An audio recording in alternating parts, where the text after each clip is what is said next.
అవునన్నా కాదన్నా అడక తప్పదు సార్. కొంచెం పుష్ప గురించి అప్డేట్లకు వచ్చి చెప్తే జనాలకి చాలా డెఫినెట్గా సార్. నెక్స్ట్ పుష్ప నెక్స్ట్ పాట ఎప్పుడు వస్తుంది, యా యా ఎలా ఉండబోతుంది? పుష్ప డెఫినెట్గా సార్ ఎక్స్ట్రాడినరీ సినిమా, దాంట్లో డౌటే లేదు.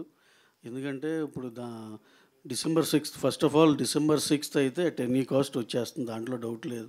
ఎందుకంటే రకరకాల స్పెక్యులేషన్ వినపడుతున్నాయి కాబట్టి మేము వర్క్ చూసుకున్నాం సార్, చాలా కంఫర్టబుల్గా ఉంది.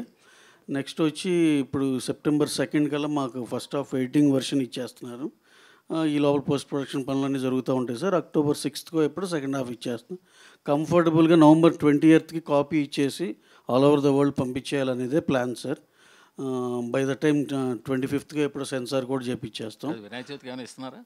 వినాయక చవితికి ఏం ప్లాన్ లేదు సార్ ఇప్పుడు ఏమి, అంటే త్వరలో పాట కానీ అది ఒక డైరెక్ట్గా ఒక మంత్ ఎండ్లో సెప్టెంబర్ ఎండ్లో ఇద్దామని సార్. 2 సాంగ్స్ ఉన్నాయి ఇంకా ఇవ్వాల్సినవి, 2 సెప్టెంబర్లో ఒకటి అక్టోబర్లో ఒకటి ఇద్దామని.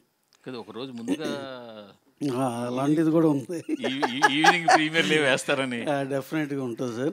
November 5th అని, అది నవంబర్ ఎండ్లోనే అలా చెప్దామని ప్లాన్ చేసుకుని చెప్దామని ఉంది sir.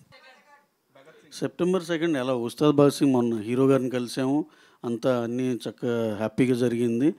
We are starting the shoot in few days or few weeks. అయిపోయినాక మ్యాక్సిమం December, January కల్లా షూట్ పార్ట్ అయిపోయేలా ప్లాన్ చేసుకుంటున్నాను. అంటే పవన్ కళ్యాణ్ బర్త్డేకి ఏమన్నా స్పెషల్? డెఫినెట్గా ఏదన్నా ఉన్న కంటెంట్లో మా దగ్గర ఉందో తక్కువ, ఈ లోపల 3-4 టీజర్లు అన్నీ వేసామండి. ఏదో ఒకటి స్పెషల్ అయితే ఉంటుందండి. కళ్యాణ్ గారి బర్త్డే అంటే డెఫినెట్గా మా సైడ్ నుంచి స్పెషల్ ఏదో ఒకటి ఉంటుందండి. నా పేరు వెంకట టీవీ. యా యా ఇప్పుడు పుష్ప గురించి చెప్తున్నారు కాబట్టి బెంగళూరులో పవన్ కళ్యాణ్ గారు పుష్ప గురించి మాట్లాడడం జరిగింది. దొంగిలించే ఇప్పుడు స్మగ్లింగ్ చేసే వాళ్ళు హీరోలు అవుతున్నారని పుష్ప గురించే మాట్లాడారు. దానిపైన మీరు ఎలా తీసుకుంటారు? కళ్యాణ్ గారు ఆ కాంటెక్స్ట్లో మాట్లాడారు, కానీ ఇది అనవసరంగా మనం దీనికని దానికని అప్లై చేసుకుంటున్నాం కానీ అసలు ఆయన స్టేచర్ వేరండి. అసలు నేను అనేది ఊరిని ఆయన వచ్చిన సినిమా బ్యాక్గ్రౌండ్ నుండి దాన్ని ఏదో తక్కువ చేయాలని అసలు అలా అనుకోరు ఆయన. అదేదో కాంటెక్చువల్గా అలా ఫ్లోలో అలా వచ్చింది అంతే.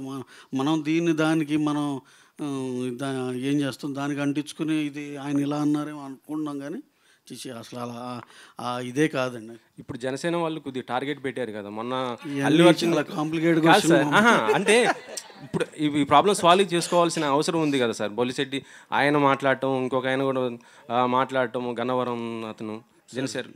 ఇవన్నీ సార్, ఇవన్నీ సినిమా వచ్చే మందుల దాకా ఉంటాయండి. సినిమా చూసినాక మళ్ళీ అందరం ఒకటేగా అన్నట్టే ఉంటుంది.